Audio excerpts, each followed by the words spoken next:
Hey everybody, welcome into the back room. John Lunsford, Tyler Johns, Sean Rockstar Henar, Scott Forrester here. And, in the midst of a lot of issues that we have here, with each other, with fantasy football trades. Dirty fantasy football trades. We're in the middle of a lot of arguing over fantasy football right now, what is ethical and what is not ethical.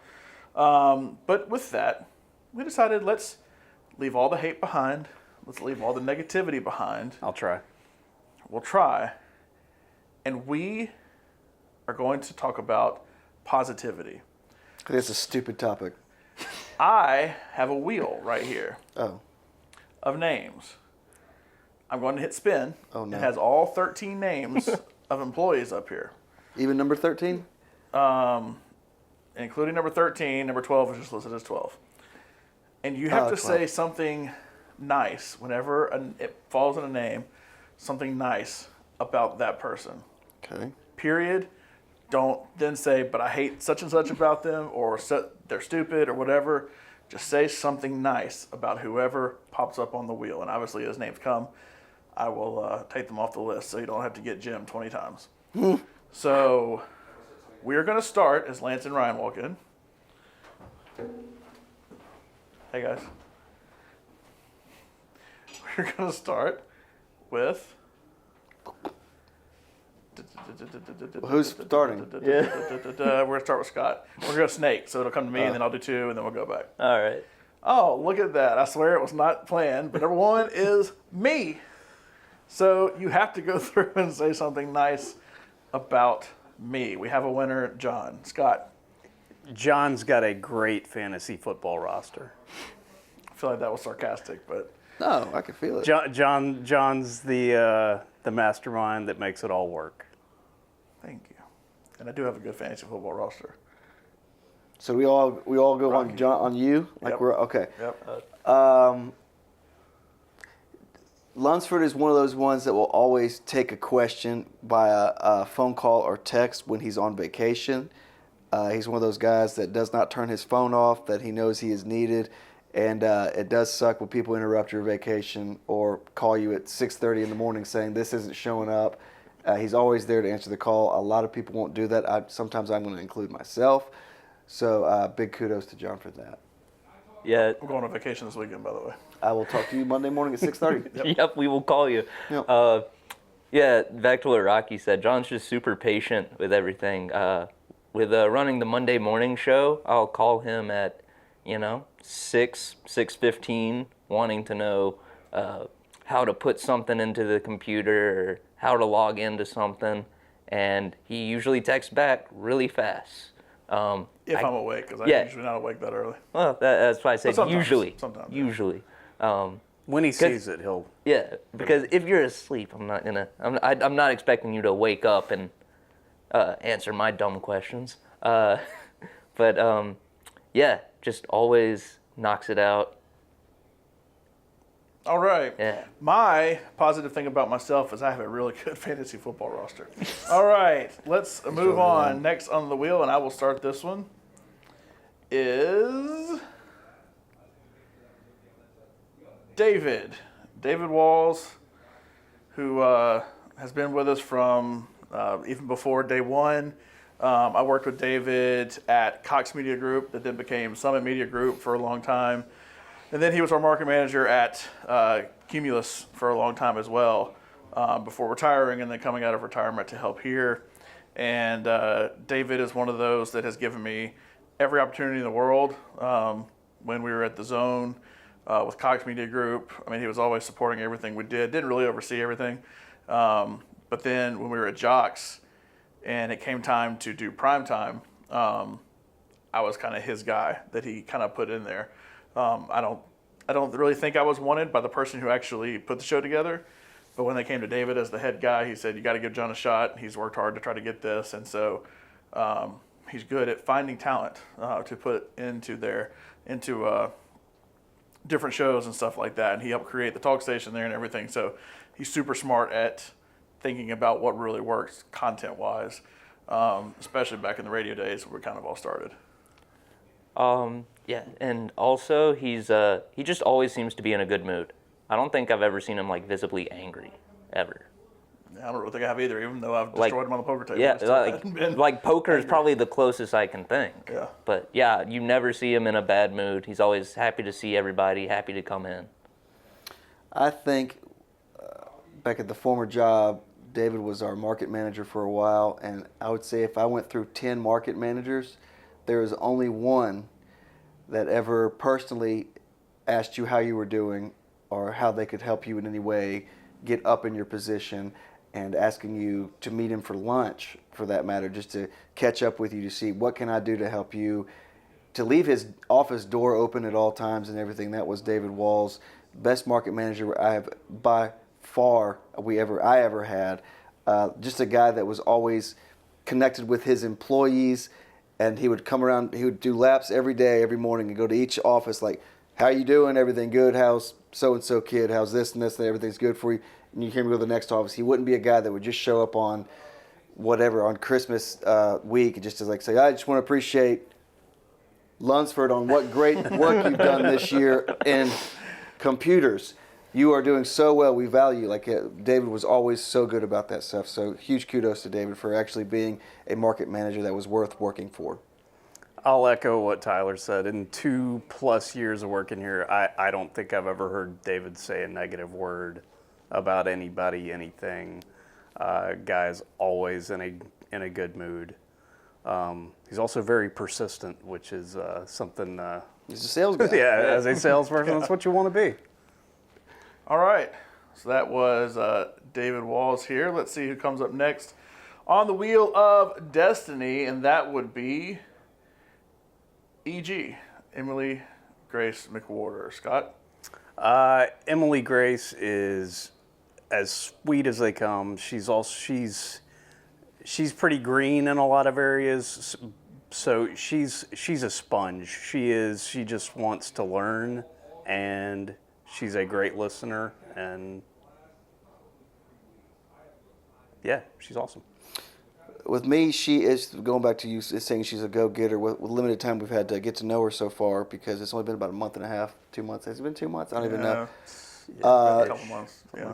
She randomly came to the board one day saying, can you show me how to do this? Like, first time I've ever had somebody like instead of me like going, hey, you need to learn how to do this. She was like, I'm guessing I might have to do this one day just in case. Like, I'd like to learn it. And she sits there, and I'd give her the nuts and bolts as quickly as I can. And I was like, you can sit in here whenever you want to do a segment. She's like, all right, well, I think I got it. I think I'd like to try it one day. And it's like, to have that kind of go-getter attitude was awesome to me. And then she's super sweet. She's a girl that eats, she weighs about 80 pounds, and she eats red velvet cake from a sponsor, not non-sponsor over here, which makes me jealous all the time that we just pounded 2 cookies and chicken fingers today. And she's got a really good sense of humor. She gets my dry sense of humor. She'll participate. She'll give it back to me, so I like that about EG. Yeah, back to what y'all said, she's a go-getter. I don't think let me change that. There's no way that I could approach coaches and players the way EG does it. She walks up like she's known them, introduces herself, and gets whatever she needs to, and that's impressive, because there's no chance I could do that. Yeah, that was tough when I first started too. On top of the go-getter thing, like Rocky said, coming to the board and being like, hey, teach me this. Really, she's one of those that goes to every single room here, and if there's somebody in the room, she'll come sit down and say, hey, either I need help with something, like I trust y'all, help me with it, or what can I do to help y'all? And, me and 12 are sitting in the back office just, goofing around, and she'll come in there and be like, hey, I really want to learn this, help me learn this, and, she'll always sit down and have a good discussion and really try to learn things and always try to help out in any regard. And the first day she showed up, her first day here was when we had our fantasy draft. That's right. We right now want to murder each other over our fantasy football league. But she came in that first day, and I was thinking this is going to last long, and people are going to get drunk and angry and hungry and all these different things. And all of that happened, and she still was just like, I'm just going to go with it. She stayed the whole time, even though she probably didn't need to. Pretty much everybody dipped halfway through our college one that you don't even hear about because nobody's paid attention to it. But she's like, I'm going to stay, and I'm going to do my due diligence and try everything I can fit into this crowd, and so she's done a really good job with all of that. So, congrats, EG. I forgot to take her name off. Hold on, let me delete her name. All right. So we are now down to 10 people. You're going to be here all day. So far, we've done me. It's going to last longer than the college draft. So about half this week, half next week.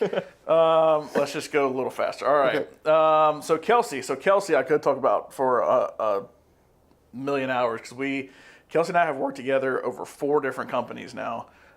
Pretty much our entire professional careers. She actually worked at CMT for a little bit before I met her at Cox, but we worked together with David over at Cox Media Group and Number 12 as well back when we were there. And she's super smart when it comes to digital. She's somebody who's super easy to work with, and there's a reason that I've kind of followed her everywhere she's gone. She left Cox with AL.com. I ended up at AL.com. Then she went to Cumulus. She hired me at Cumulus.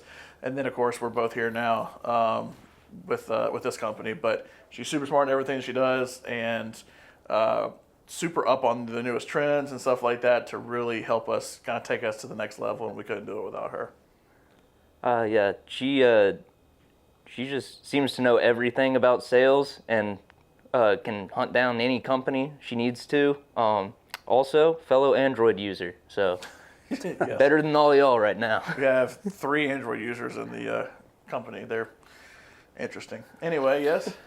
With Kelsey, I feel like she's a hidden gem because there's things about her I never knew that she's never seen a Tom Cruise movie. I never knew she played the guitar. And I remember to show her attitude about always working. This time, it was like last year before, I had a huge growth on my face.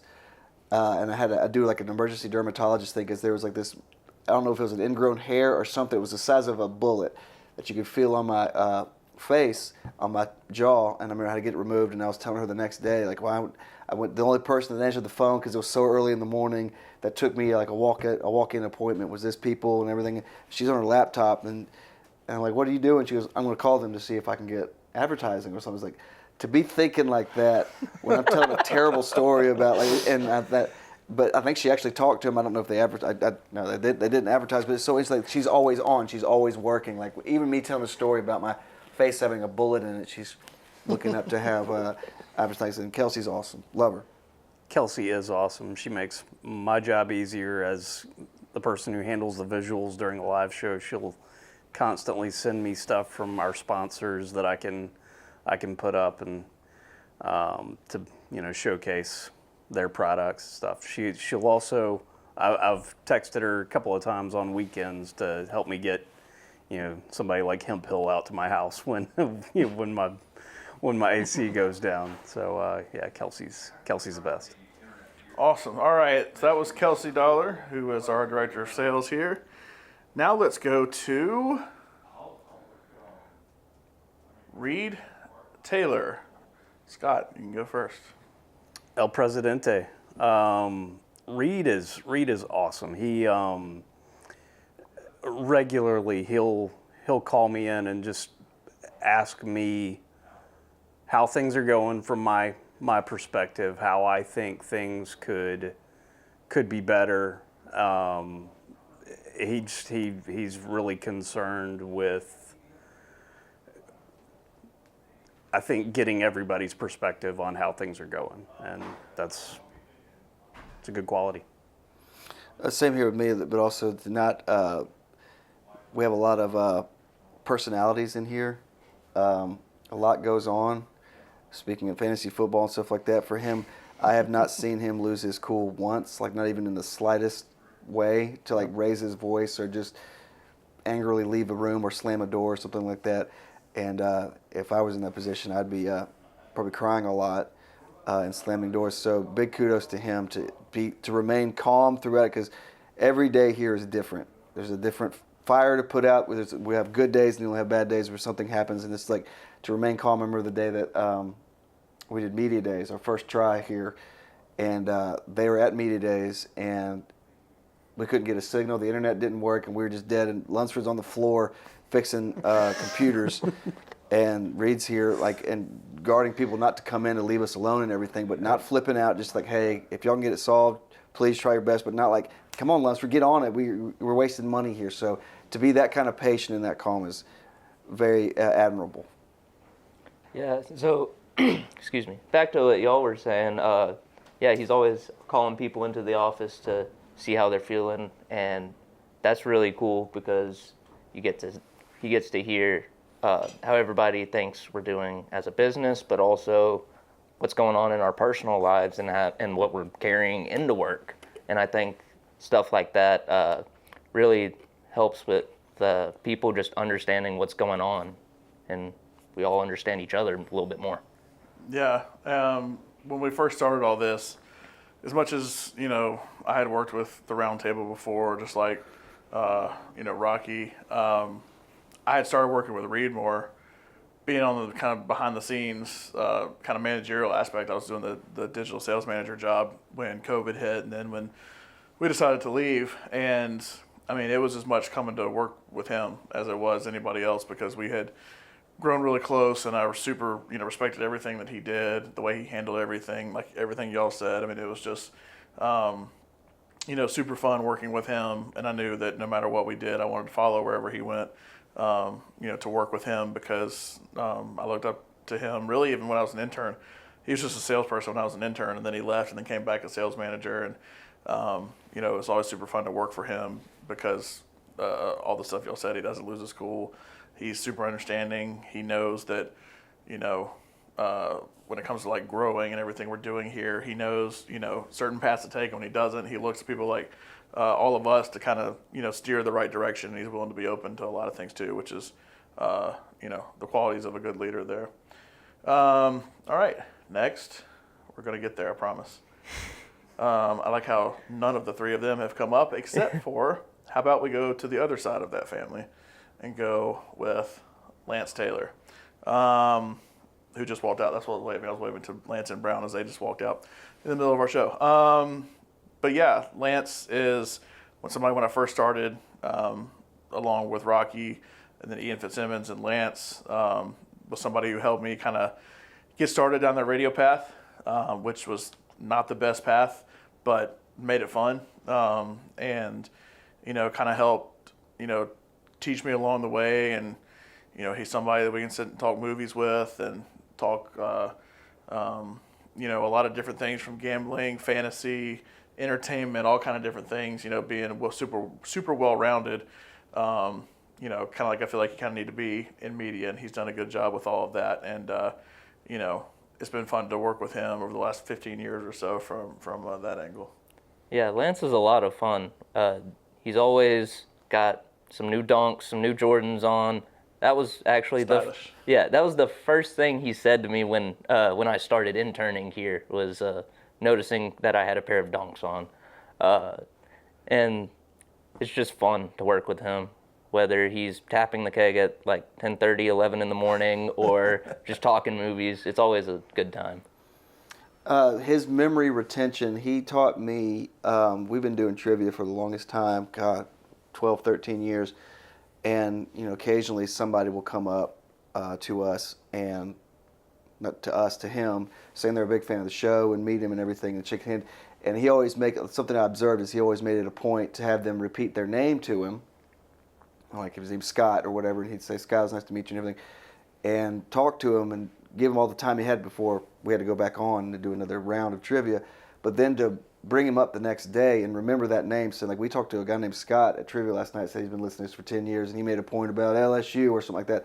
To have that kind of retention and relationship with a fan, that that made that guy's day. And not like if he was listening the next day, like going, my God, he remembered my name and he remembered exactly what I talked about. So I always take that into consideration when I meet people that listen to the show or fans with the show, that like to make them say their name again, so I can try to retain it as best I can. I cannot do it like Lance. I don't know how the hell he does it, but try to retain that information because people really enjoy the show so much. And it's amazing that he can do something like that because he meets way more fans than I do.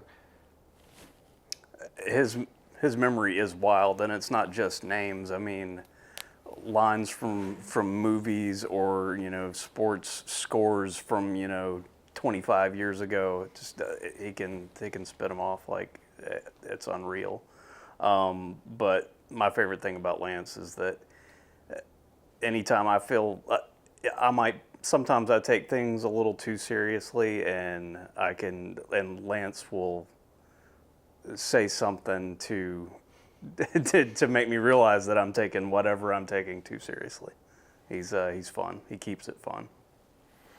All right. Next up, why don't we just stick with Scott Forrester? Say something nice about yourself, Scott. Rocky? All right, Rocky. Scott works here. No, Scott is a guy, speaking of patience, earlier on we were spread thin here, and Scott had had a lot on his plate. But also, Scott, Scott most of the time, majority of the time, comes in with his head down, gets his work done, and doesn't really participate in office politics and stuff like that. And I've said it before, the way that he does his job is admirable to me because he's at his desk playing his little computer games.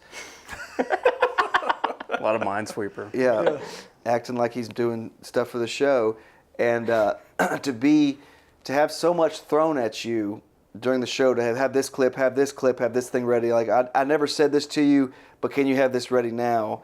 And to be able to not lose your cool and not just throw your headphones down going I got to walk away. I got to just walk in the hallway for a minute. To keep your cool like that. And the guy has seen more volleyball and softball than actual volleyball and softball players. To be a super dad like that, to be doing this all day and then spending the rest of your day and nights at the, a volleyball court? The volleyball court or the softball field, and then keeping his thermostat at 74 degrees. I would just love to see if I gave Scott, I'm giving you Friday night and Saturday night, just for you, just you by yourself, what Scott does. It'd be fantastic to learn one day, just to where you're always doing something and you always maintain a good attitude about it. Thanks, pal. And he likes Pearl Jam. I do like it. Scott's always first to get here and last to leave. No, I'm not first. Somebody's going to have to argue with that. Yeah. Oh, okay. All right. I'm definitely second. Second. Definitely 1B when it comes to getting. Yeah. One of the first to get here and one of the last people to leave. He's always working, whether it's making 10 to 12 new intro videos for shows, or just here's a bunch of stuff to edit. We're also going to need clips from these interviews. He just does it all with no complaints, and I don't really see him get frustrated or just mad at it. And like Rocky was saying, a lot of that, some of the times I've had to shadow Scott, all that stuff gets thrown at you, and it gets really frustrating sometimes, and you want to step away to take a deep breath. But he never does. Yeah. I don't know how. I'm sure he screams when he gets in that car of his. Might have happened. Yeah. I will say, so when we were in radio, we didn't do a lot of video, but for special events, we did try to do video. And there's a while there, Kelsey and I were we got to do some video, and I made a YouTube channel for us and everything, and it ended up kind of flopping. But I'm so glad I don't have to do a lot of that anymore, because now a professional is handling a lot of that kind of stuff.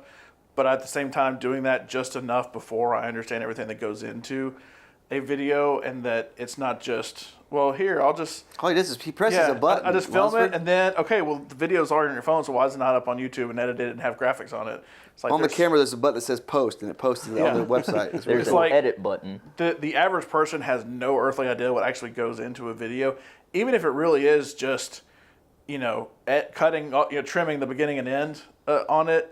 There's still, there's an upload process. You got to go in, you got to make sure it looks okay. You got to export it. I mean, there's so much that goes into that the average person has no earthly idea about, and that a lot of people here had no earthly idea about when we started. I could tell that, that is so much work that Scott does such a good job with. And when it does need to have that much more editing to it, or graphics added to it or whatever, that he knocks it out of the park. And so obviously moving into a video medium, when we first kind of started talking about this, and I heard Scott's name get brought up, I knew Scott from his work at 30-40 and shooting games and stuff like that, including high school stuff. I don't know if you know who I was, but the minute I heard that name, I was like, yes, 100%.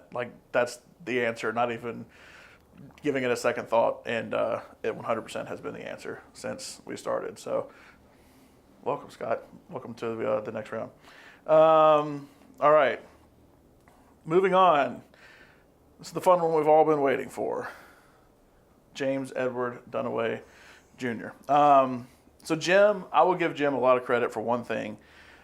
Early in our career, with me and number 12, when we were over at Cox with David and Kelsey, we started a nighttime show that was on in the middle of the night. We were kids that just graduated. Well, I was the only one. I think we started, maybe he had even graduated college, because 12 was like finishing up, I think. And then our other host hadn't graduated yet either. So we were kind of like, hey, we want to do a podcast. We want to have some fun, just goof off and basically get some experience on the radio.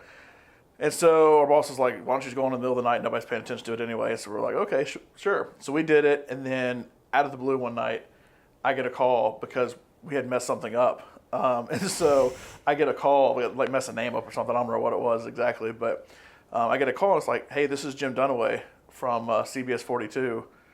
I just wanted to, it's kind of funny because it's like, I want to let you know you messed this thing up. But at the same time, it's like, why on earth are you listening to us? Because he worked at Jocks, or he would have been Jocks. It would have started the roundtable at that point. So the roundtable was just getting going there. You're at a competitor. We're trying so hard to take you down as a rival sports station, and you're listening to us. And he's like, well, when I'm on my way back at night, like I can listen to national stuff rather than listen to local. And like, you guys are actually doing a really good job. I love listening to your show. And like, he ended up calling in a couple of times and was like that first supporter before we ever had like any real supporters. I mean, nobody even at our station listened to it. You had a show? Exactly. So like, I didn't know that. He would listen to our show and like call and give us pointers and stuff like that and really help us out with it. And ever since then, no matter what, like Jim was the first person to really, support what we were doing, when it comes to radio. And he has to deal with a lot of shit here for, a lot of different reasons. But at the end of the day, like when it comes to Jim, like I cannot stop thinking about, him being that first supporter of us and everything he did kind of early on for us in our radio careers. Jim's the first person in the studio every morning. That's right. The Correct. first, very first. I don't think I've ever seen anybody so willing to make themselves the butt of the joke. And you can take that as an insult or a compliment, but I think it is a compliment because I'm not willing to do that. Yeah. There's 12, 13 people here total, so there's 12 other people here ready to make a crack on Jim. And he comes into work ready for it. That's admirable. To get the beatings that he does every day, day in and day out, and to be as he's thin-skinned, but he's thick-skinned about him being thin-skinned, if that makes sense, and that our show is chaotic at times.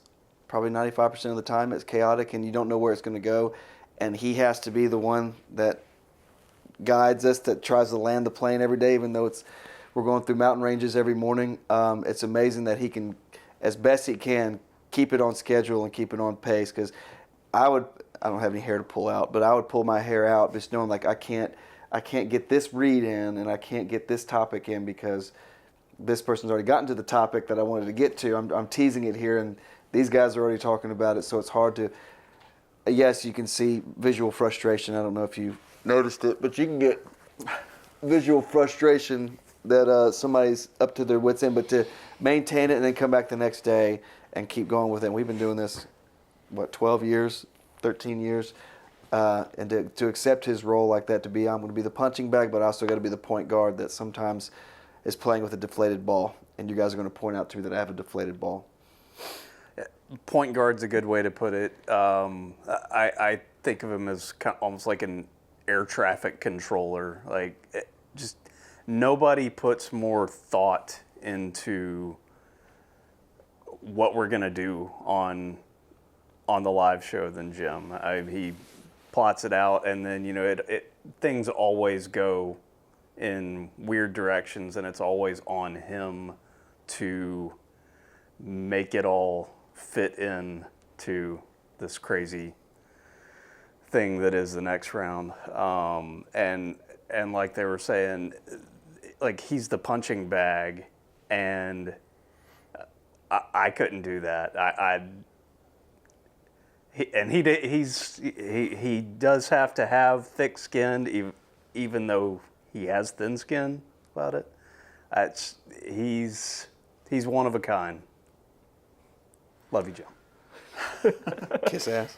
I love you, Jim. Sincerely, the person that gets here after you. All right, let's move on. We have 5 more left, and we will get these through, I promise. All right, number 12 is on the list. It's hard to do him because we can't say his name, but we'll start with number 12.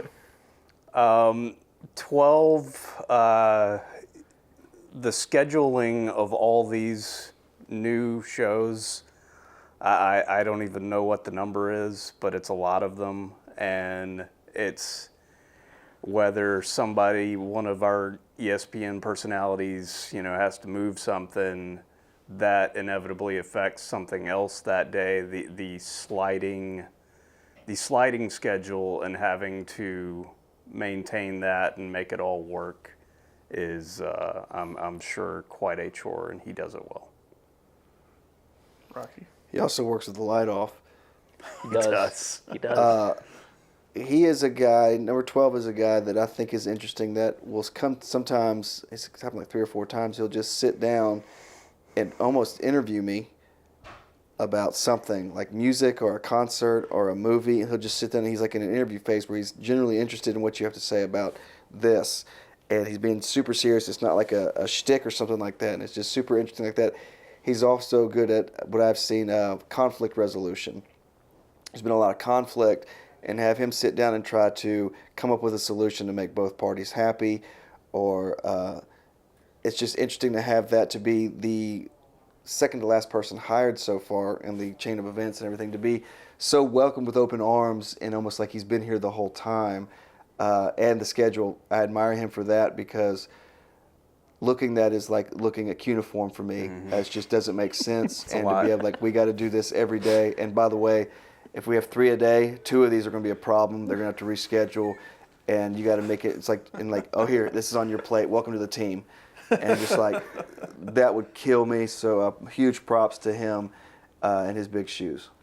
Yeah, everything that you just said and Scott said, scheduling's the biggest thing for me. We have a production schedule in the back in his office, has a list of all the shows and what time they film. I don't even call it the production schedule anymore. That's just the anxiety board. Pretty much, yeah. And he's always so calm. Will just tell me, all right, here's what we got today. Here's what moved today, so you can ignore that part of the board. And here's what we've got for next week. And that's just super helpful when we've added as many shows as we have. And he'll always come in, ask questions. Like Rocky said, it's almost like an interview phase. It's like he's sitting in his office, thinks of a question, and it's just eating at him. He has to go ask it right then. Obviously, I can say more about 12 than anybody here because we've worked together for so long. We've done multiple radio shows together for so long, and multiple things coming soon in February once he's free, which is why we have to call him number 12 right now. So he's dealt with that well. I mean, we all were frustrated when that happened, but we're all dealing with it. But I know he's more frustrated than anybody with it. There's one story I would love to tell. We've already been going for like an hour, so I won't get into it. But him basically interviewing you when he sits down and talks to you is because he does have that like thirst for knowledge of like, I want to fully understand who you are, so that way when we do sit down, especially on camera, in front of a microphone, whatever, like we can have a good, legitimate conversation. He's a perfect person to have a good conversation with. And I think having that thirst for knowledge is a good thing because it kind of helps equip you for working here, dealing with people day in, day out. And one of these days, there's a whole story. I actually want to make a movie about it, about him, because of his, like, just the way he approaches himself when it comes to being on air and talking to people. And he's like the perfect representative to go and talk to people because of how he handles everything. And yeah, you'll see a lot more of him coming soon, starting February 1st when his non-compete is over. All right, 4 more, including 2 people currently sitting here, which we still will not get to, or will we? We will. Let's go with one Sean Henniger. Good guy, good-looking guy, great in the shower. So, as much as I talked about, people like Lance helping out early on, Jim helping out early on, Reed helping out, like, when I very first got into radio, for some reason, like, I was going to football practice at Birmingham Southern one day, and I had to have an internship, and I saw, or I heard on the radio, because I used to listen to the end of the round table in the beginning of Feinbaum before practice, and so I heard at the end one day, hey, we're looking for interns, so I went and applied, and ended up working, and they sat me behind a guy named Rockstar, who was sitting there at the board, and basically everything I've learned when it comes to doing a show like what we do now with the next round, what has evolved to be the current version of the next round, I learned from Rockstar. And I'm sure I annoyed him a lot sitting behind asking questions, wanting to talk about various and assorted things. And, going and getting Arby's back in the day on the company's dime and sitting back there and eating and just learning the world of knowledge from Rocky, was super invaluable. And it's really the biggest reason I stayed in radio was because of everything I'd learned from him before. So, I can't thank him enough for that. But he's also like a really patient teacher, because I've sat behind him for a long time and my wife has sat behind him for a long time. And I know that she can talk and I can talk, and I'm sure we're annoying as hell. But he's super patient with everybody, including the personalities that you see every day. He's having to be super patient with them day in, day out. And still coming in with a smile despite everything, and obviously making us all laugh along with it. Yeah, always looking to make a joke, make everybody laugh, and just brighten the mood around the office. And he's just been super encouraging when I started interning, whether it was actually getting me on the mic or just getting me to sit behind the soundboard for longer than I was. He really worked to get me here, and I've always appreciated that. What else? Oh yeah. Thanks for going on tour, because I think that helped me a lot. Yeah, that was for you, by the way. They didn't know that. I took a bullet for you. Scott. Rocky might be the funniest person I know, and I say that because it's so effortless. Like, he doesn't have to try hard to be funny. Like, it's just he's so quick-witted, and inevitably there's something every day that he says that might not even get noticed in the live show that I'll get a laugh out of. And he's obviously devastatingly handsome, so there's that. That goes without saying. All right. Went ahead and hit it, so we get ahead here. Next up is one Ryan Brown. Scott? Ryan Brown. Ryan is so versatile.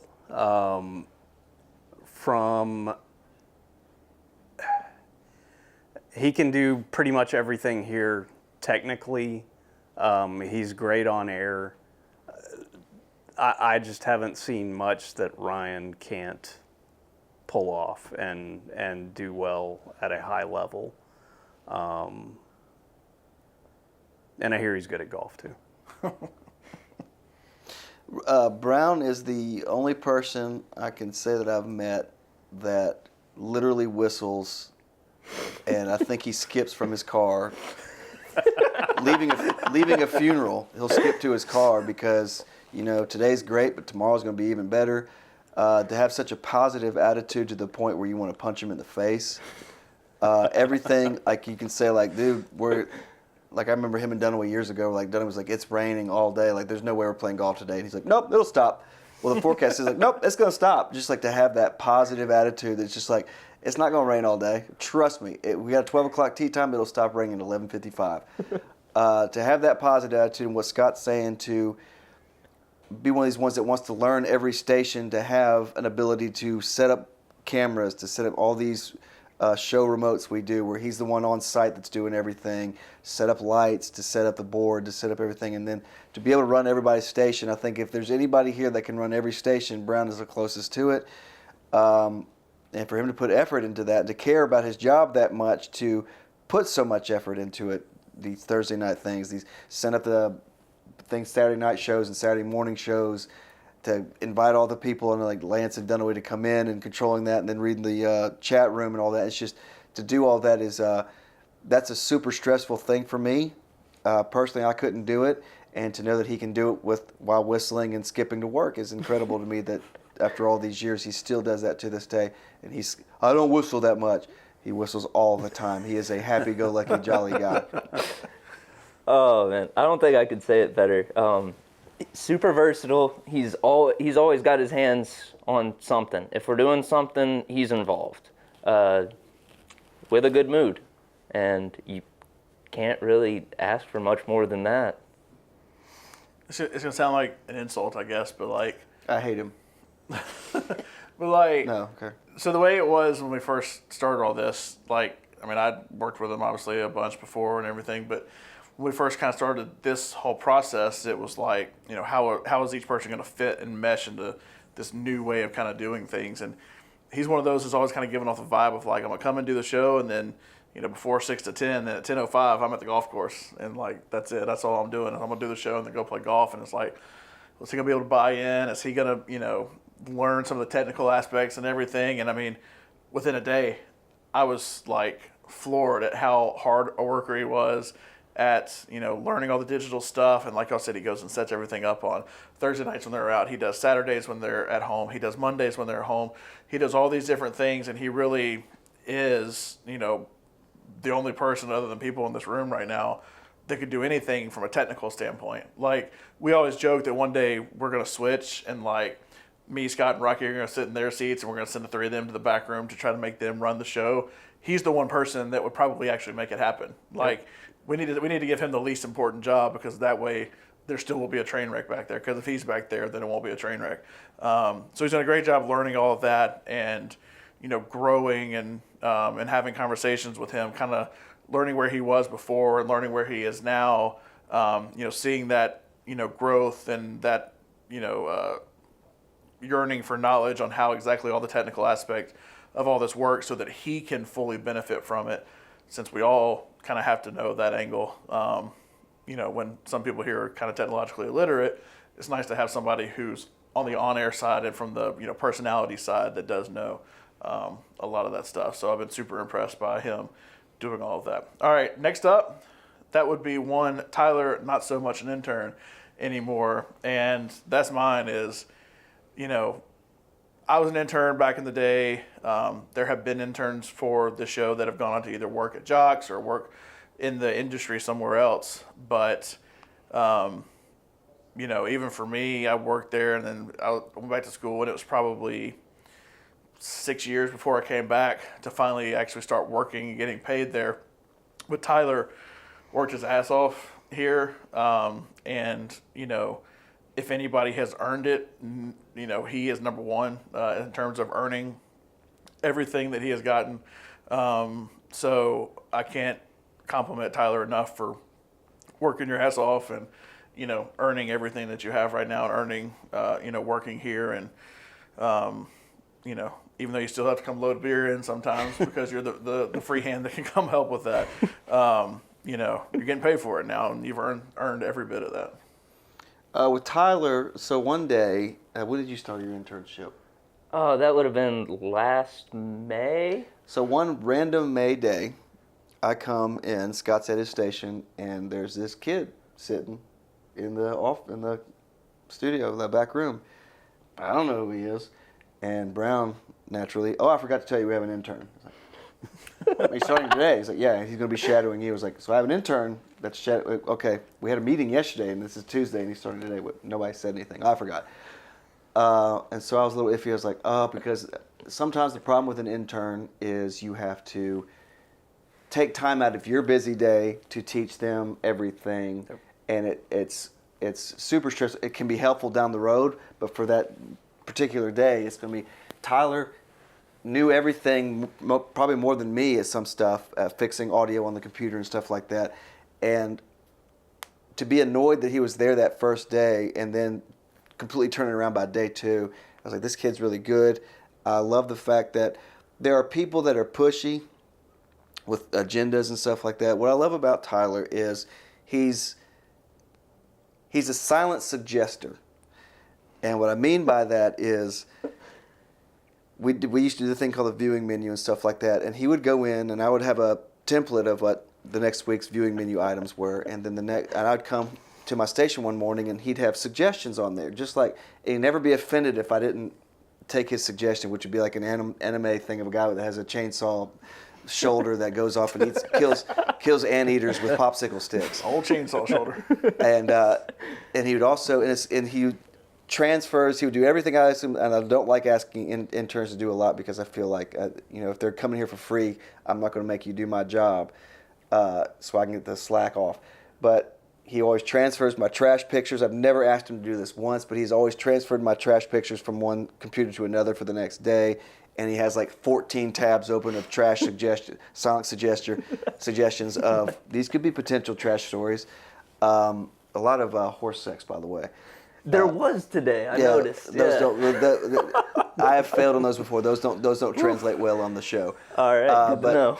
Tyler's done a great job, and I remember going to reading everybody. I was like, we got to hire this kid. I go, he's busting his ass, and I think when I went on tour, really did help because like you had to do everything that I'm responsible for and more, and without me even being there, me being in California on a night or something like that. So Tyler earned his spot here, and congratulations, he got his first apartment last night. So things are paying off for Tyler.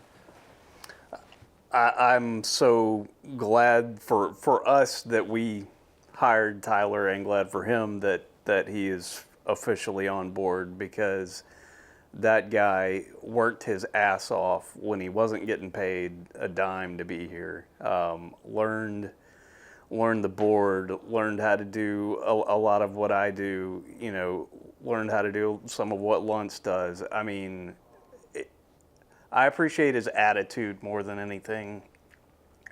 If there's something that needs to get done, he will put his head down and just do it. And great attitude, great worker.